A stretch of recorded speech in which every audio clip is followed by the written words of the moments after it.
Nigga fan 007. What up? You good? I'm alive, I'm breathing. Drop this shit. What up, nigga? Drop this shit. What up, nigga? Pumpkinhead, man. So what are you niggas waiting for, man? Subscribe before the fucking interview start. You niggas is bugging out, man. Angry Fan Movement. We got Lush One on the line. Hey, Lush, what's going on, man? What's good, Angry Fan Movement? How y'all doing, man? Yeah, all right. I know you was real close to PH. My condolences. Know you going through it too. Yeah, man, definitely. It was tough. It was tough to wake up to. You know what I mean? It was real tough to wake up to. PH was definitely was a big homie, bro. And to wake up to that, you know, like the night before, I had made a random ass tweet, just like, you know, just on some high shit, whatever, on some just regular shit. I was like, legendary status over long life? Question mark. Like, what do you choose? And it's crazy that the big homie wants. Like, I wake up the next morning and I look, and it's funny because how I found out was I seen a tweet by Norbs, and he was like, "Wow, rest in peace, Pumpkinhead. Wow, I can't believe this shit." And I was thinking, like, you know, Norbs be clowning sometimes and shit. So I was like, "Whoa, like, wait a sec, is this a joke of some kind or what?" But then when I clicked at the Instagram link attached to it, and seemed like it was a legit, like, it looked like a legit RIP post, like that. It wasn't like him trying to say some slick shit or whatever. Like, no, we all joke around with that's what we do in the battle rap community. We all just like roast each other. So like, but once I seen that it was real, that shit was I just pretty much broke down. I sobbed for 2 hours straight. I had to go. I wound up just going over, just like woke my wife up just to like, yo, like, the homie just passed. It's so crazy. And the thing is, PH was straight up and down. One thing I'll say, if people don't know this aspect of his history, he was the first person that co-signed the grind time battle rap movement of anybody that was like, you know, on a level underground or mainstream, but just on a level in the hip-hop game bigger than what we had been fucking with. PH was the first one that was like, yo, I want to fuck with y'all. And just him doing that kind of just rejuvenated us so much in our early stage of development, and just gave us so much, you know, it kind of gave us the boost that we needed, and you know, and especially with what he meant to the community of New York, the whole hip hop scene out there. And you know, I've been listening to PH's music for years. I was buying his records when I was a kid, and I bought Orange Moon from Brooklyn in 2005 at Scribble Jam from him personally, the first time that we actually met each other 10 years ago. And he was, you know, always been just like one of the realest dudes in the game, bro. He was such a straightforward, genuine person that never, like, the motherfucker rapped until the day that he died. You feel me? He was hip hop since the 80s and since the 70s, you know, and he rapped until the day that he died. He never stopped. You know what I mean? And he I hope that all this love that he's getting and all this, like, he literally fucking evaporated the internet. And when he did that, I really hope that that that's something that, you know, obviously they would much rather have him there, I'm sure. But I'm sure, like, hopefully this is something that his children and his family can see and be that a source of pride, you know, so they can really see, like, yeah. And I'm sure they knew him on an even deeper level, how much of the man he really, really was. But at least this will be a testament to be like, to show how many people were affected by this brilliant man and great friend. And everybody's had nothing but positive things to say. They all call him a brother. I never met him. I know I interacted with him on Facebook, but I never met him. You know what I mean? It's just like, he always seemed humble to me from what I could see. He was, bro. Like, no matter what, he was down for the get down. Like, this is a dude that transcended generations of the battle rap. Like, he came in the game literally in the class that was directly after Supernat and Juice and Craig G in the early to mid 90s. Like, he's the same generation as like Breeze Everflow and Immortal Technique and all those guys, who are, you know, pretty much like that predates in like the early 2000s smack scene and all that shit. That predates all the old Mook and Lux and J Mills and all that shit. You know what I mean? Like, this is like a whole. He was in the trenches since then, and there's nobody else that maintained relevance through so many different periods of battle rap, and then hip hop as a whole in general. You know what I mean? Absolutely.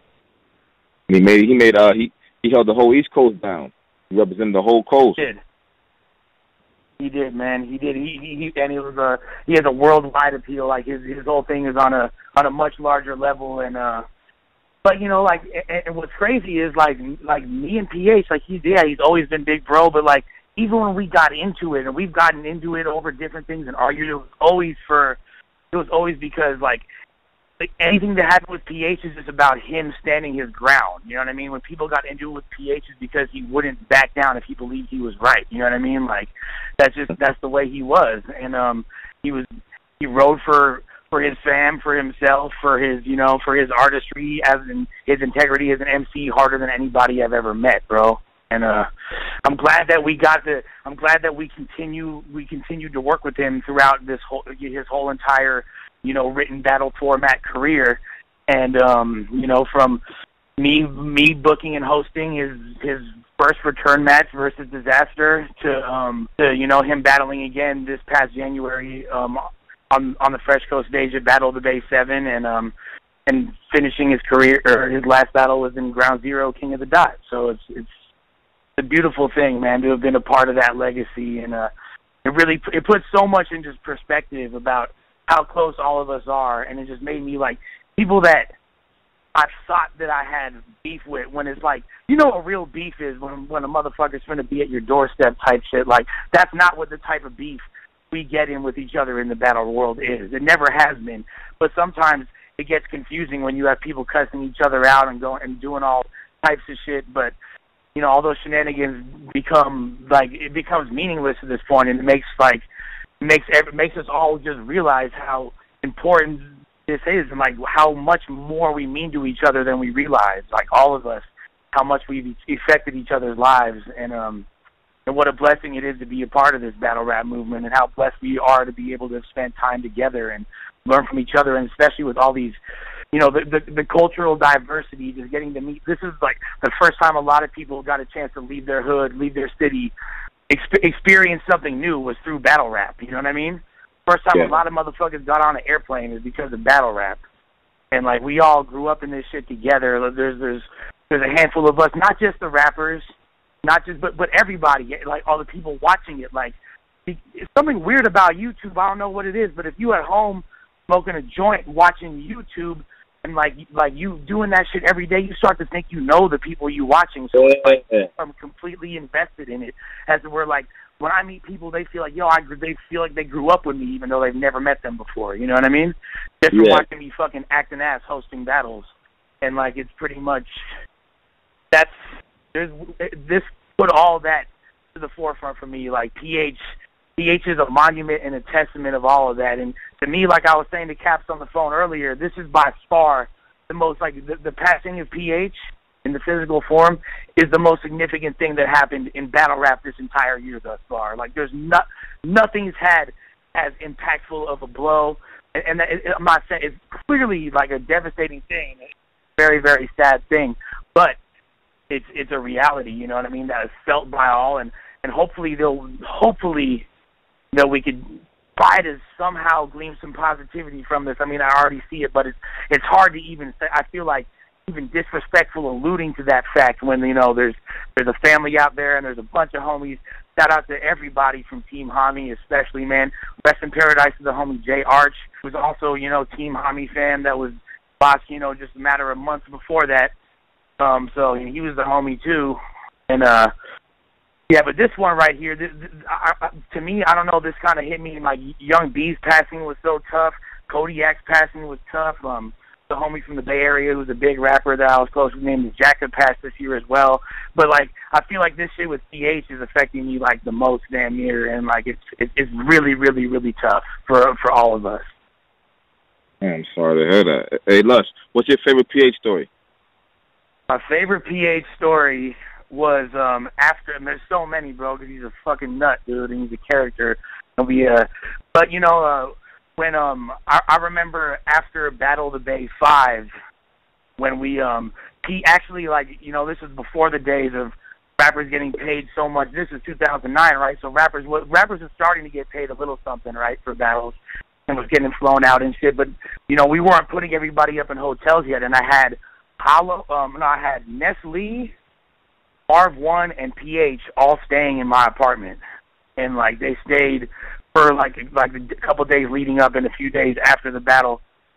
We all spent hella time together, and I got to soak up so much game from them, and you know what I mean? Like just, I totally remember at Battle of the Bay 4 even when he battled Diz, when PH battled Diz. And then Diz winds up like fucking up in his final round, and it was all this shit happened or whatever, and PH, they said, and PH won the battle. Like how much shit he was giving Diz and making fun of him after. Like PH could roast with the best of them, and he was not letting Diz live. He kept making, "Oh, I fucked the fuck up. I fucked the fuck up. I fucked the fuck up." He kept saying. It was so funny. That's what's up. How'd you meet PH? So the first time we actually met in person was 2005. But I remember the first time I was really put up on him was like in 02, 03. This DJ, my homeboy DJ Progress up in Oakland that I was fucking with, he was a Delmont Cruz DJ back in the day. He was like, he would listen to a lot of dope New York underground hip-hop that people weren't really up on in the West. And he showed me Pumpkinhead. He showed me his first, I think it's his first or his second EP, and it's called A Beautiful Mind. And that album, to me, everybody always talk about Orange Moon Over Brooklyn, which is obviously, you know, it's a classic record. A lot of people give it credit to being the best album that a battle rapper has ever released. And that's not just some shit people started saying now because it's cool after he's dead. Like, people been said that. You know what I mean? Like, there's a lot of people that been said that. And it's, you know, an actual album that was released and put on vinyl and moved, like, you know, worldwide, but before YouTube ever existed or any of that shit. So, but his first EP is hella slept on. So, if you ever get a chance, look up the Pumpkinhead song. Type in Pumpkinhead Blacklisted. That's fucking what. Like, I think at that time, PH was still, he was like still in the hood. You could tell like he was still like he had more like a really really gritty vibe on that album. And there's another song called Park Slope, which is about his neighborhood and shit and the changes that has gone through and like the gentrification, which wound up inspiring my song about the very same thing from my neighborhood called Everwest 310. So it's like, it's crazy how, it's crazy, you know what I mean? But we met in 2005 at Scribble, and then at, we kept in touch since then. He was the judge of the World Rap Championships in 2007. And then in 2008, when we came back to Scribble, we had just started Grind Time, and Grind Time was just popping off. We had maybe had like, well, I think we had our first event, Battle of the Bay 1, and I had already gone out to Florida and battled unorthodox phrases and had that whole thing popping off, and people were excited about this new thing called Grind Time, and PH was with the business and wanted to fuck with us. I remember that year that you know, Cali was super killing shit at that time. Like it was all about the Fresh Coast. That was like kind of our apex, and was 2008 and 2009, 2010. That's like when we were kind of at like the forefront of the battle rap game. And I remember in that tournament, once we realized, oh shit, like the last 4 dudes left, the whole semifinals is all from Cali. We just like all got on stage and started acting ignorant as fuck. We was just like getting our West Coast on. Me and Plex throwing up the dub, like just banging on them super hard. And I remember PH looking at us crazy, like laughing, but looking at us like, damn, like I got to do something about this, or these Cali kids are gonna fucking stun on us. You feel me? And he wasn't gonna let that happen. He wasn't gonna, just like it's the same shit. He like me and PH are so similar like that. Like the way he rode for his people in the East in New York and wanting to keep that in the fest the way I am. So like we always admired that. In fact, you know what's funny is because I had just done a battle like not too long before that, but people kind of still had my name in the mix as a battle rapper, and a lot of people like Diz wanted to battle me at that time. Other people would call me out. Even like there's even talks about like Hollow, like, you know what I mean? Like it was really like at that point. But PH was like calling me out, and I was supposed to battle PH and shit, and then and it was gonna be like the East versus West shit. It was gonna be all crazy, and then we kind of at a certain point decided that we were just gonna rock together and like, you know, just get money together, and that would be the best way. But you know what? You never got a chance for me to hear me say this to him and be honest. So I'm just gonna be honest to the whole entire world and say, really, I didn't want to battle him because I thought that he would fucking smoke me. Okay. I had him battle Disaster instead. That's what it is right there, man. Well, I'm glad you're holding up good, though. Yeah, no, I mean, like, you know, I'm very happy about the fact that we've been able to, you know, any contribution to raising awareness, you know, the fact that his family was able to get, you know, earn that people donated over 10 racks that quick, you know what I mean? Like, and hopefully, and we're going to do some, obviously King of the Dot has plans and is going to do some shit to memorialize PH. Obviously his people are going to do their thing in New York, and there's different memorials and different people putting shit together all over, just homies getting together and all different parts, you know, all the Florida kids got together and did it the other day, and we're going to for sure get something popping proper like for him and on behalf of the Fresh Coast as well, because he was like really not only, like I said before, the first like bigger rapper, bigger artist to ever co-sign Grind Time period, he was really the first New York dude to fuck with the West, you know, him and Penn, you know what I mean? I didn't even really know Swave yet. I knew who he was, but I didn't even know Swave at the time. You know what I mean? But Penn and PH were the first ones that really rocked with us, and were like, oh, you fucking goofy-ass Cali kids, you're saying hella and all this shit, they talk and dress all weird. Like, he was the first one to just he would say that shit, but then he would fuck with us anyway and smoke a blunt, you know what I mean? Like, so, man, I love that fool, bro. I love, and I'm glad that, like, you know, I'm glad that he knew that, and I'm glad that all of our interactions for years have been nothing. But you know what the thing about PH is crazy? He always, when I first heard that he passed, I knew that it wasn't anything like drug related, which is unfortunately one of the first things people think when a young person dies, especially in the music world. But because like that fool was always on my fucking helmet. He would always be like, Lush, man, take care of yourself. Lush, man, slow down on the drugs, bro. He would say it to my face. He would be like, he would see me fucked up at events. We'd be in Toronto, different places, and he'd be like, are you okay, bro? He's like, take care of yourself. You can't be all fucked up out here like this. You never know what might pop off. And I'd be like, yeah, you're just an uptight New Yorker. But, you know, like, that was good advice. Right, you know what I'm saying? He was right, 100% right, and on multiple levels. And just the fact that really the only reason I really told that story was just another account of what a caring, real-ass dude that fool is. Like, he was a mentor to too many, so that's why I think that it was so impactful. It was so fucking impactful to us all. But like I said, hopefully some positivity can arise from it. And dude, I'm excited to peep the battle he had the other day. I'm excited to peep all his, you know, final performances I ain't seen yet. And yeah, man, we're gonna rock on for PH eternally, dog. Definitely, man. Definitely gotta keep his name alive, bro. Period, dog. You know what I'm saying? Like, it like really like this is. I know it's improving the relations amongst the battle rap community. Like, I felt a little bit closer to everybody ever since then, and I've talked to friends that I haven't really talked to in a long ass time. And just not only that, bro. Like, it really brings to light like what an amazing, like, looking back on, because all these pictures are now coming back up from the early Grind Time days of all of us. We were with our fucking baby faces. You know what I mean? Like, and it's crazy, like, to think of what an overlooked but incredible era that was for battle rap, and it really was like, it was like that era, like Cal said to me on the phone earlier. We were like the fucking Ninja Turtle comic book before the Ninja Turtle cartoon ever even dropped. And then once you know what it is now, it's like now it's the Ninja Turtle movie. You feel me? Like, it's massive. But we was the fucking comic book when it was first. Like, yo, it was some legit raw shit. It was legit for hip hop culture. It was legit from the ground up, and it was legit something kind of new, bringing something back that was in a fresh way. You know what I mean? Definitely. There wasn't no politics on involved. None of that. Y'all was just doing what y'all was doing.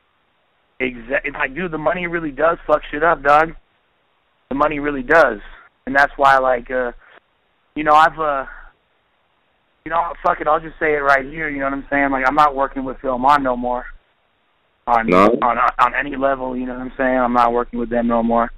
You know, I wish them nothing but success and go do what they do, but, like, I can't be involved in things that are gonna just reflect that poorly on the culture. You know what I mean? Like, so I can't rock with them. They were trying to do like a whole other event and shit, and they was talking to me about it and trying to get me to help, and I was starting to see this wasn't going to turn out good, you know what I mean? And I wasn't really down to even explore that option again, even if it was going to possibly help, because, you know, money seemed to be funny with certain fools. Like, possibly help homies get paid and this and that. Like, it doesn't seem to turn out right when you put it in certain hands. So, like, you know, I had to take a step back from that whole entire thing. And even though even though I'm not gonna have the financial security I had, I know that I'm gonna rest a lot easier at night and know that what I'm contributing to is something more meaningful in the end. And I'll take that temporary L for the long-term greatness and success. And do you think they were culture vultures in your opinion? That's kind of what it sounds like. That's a smart decision. I mean, I appreciate that, but I could see that, you know, I don't really even fully know what that word means, to keep it a stack with you, because it's used in so many contexts now, overused in so many contexts. I think that at the end of the day, not in the typical sense, because a culture vulture, when I think, is somebody that's trying to mass commodify something and get money off of some shit. Like, that fool Alki is already a mega billionaire. He don't need battle rap to get rich, you feel me? Like, at all. But I think that he was somebody, and Filmon is a company that I kind of like got us in bed with. When I say us, I mean battle rap culture, because I saw an opportunity in him, and all he saw with us is views. He didn't really have it. It's not that he was trying to exploit the culture. They just never had an understanding about who or what we were. And I thought if I kept sticking it out and kept working with them, that it would make sense. You know what I mean? But it didn't. And it was actually like, you know, all these things happening at the same time, and me going out to host the Back to Basements event with Organic and Poison Pen and Micaiah, and then and coming home, and then like within a matter of days this happening. I knew that it just put so much in perspective about this battle rap shit. And I know it's not good to make decisions when you're in an emotional state, but like, I'm not gonna like. I want my name to be like PH's, bro, and I want people to always be like, yo, Lush One did his best and did the damn thing and wasn't no sucker in this battle rap shit. I ain't going out like that, bro. It's worth too much to me, and I would have never even got the opportunity to work with a company like Filmon and get paid or whatever if it wasn't for battle rap to begin with. You know what I mean? Like, and really at the end of the day, all I do is organize shit behind the scenes, and the people that really deserve the fucking props are the MCs. Because that's all we give a fuck about at the end of the day is bars, right? Nothing else matters but the fucking bars. I've said that on here. I've said that hella times, and I mean that. So, like, it makes me realize, like, it's opening new worlds of people that want to work with me. And, you know, Lush One always got a few tricks up his motherfucking sleeves, but, you know, like, that all these things, you know, culminated in that decision, you know, with PH's passing being kind of like the final factor. Definitely. It sounds like your head is on your shoulders right now. You know what's going on, man. It's an emotional time. I'm glad to hear that you know, you're making the right moves. I appreciate it, bro. You know, sometimes that's how through trauma we gain a lot of clarity and see things clear. And it's been a real bumpy ride since August, and you know, losing a lot of homies being by far the toughest part of it. You know, the passing of the names I mentioned earlier, Young B and Kodiak and all them, and obviously PH now. Like, fuck, it's hard to even say. Like, but it's got me. I feel reinvigorated, and I feel like there's a lot of. This makes me just want to go harder for hip hop, for my music, for battle rap, for the Fresh Coast.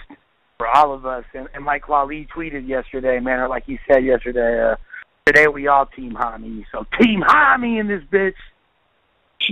You already know that's what it is, Lush, man. Anything else you want to say, homie?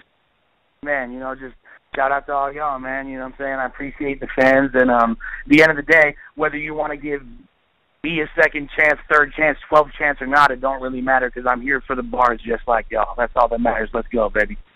That's what it is. Hey, you be safe, Lush. Appreciate you calling up. Appreciate y'all. Much love to all y'all, man. Take it easy. Nigga fan 007. What up? You good? I'm alive, I'm breathing. Drop this shit. What up, nigga? Drop this shit. What up, nigga? Pumpkinhead, man.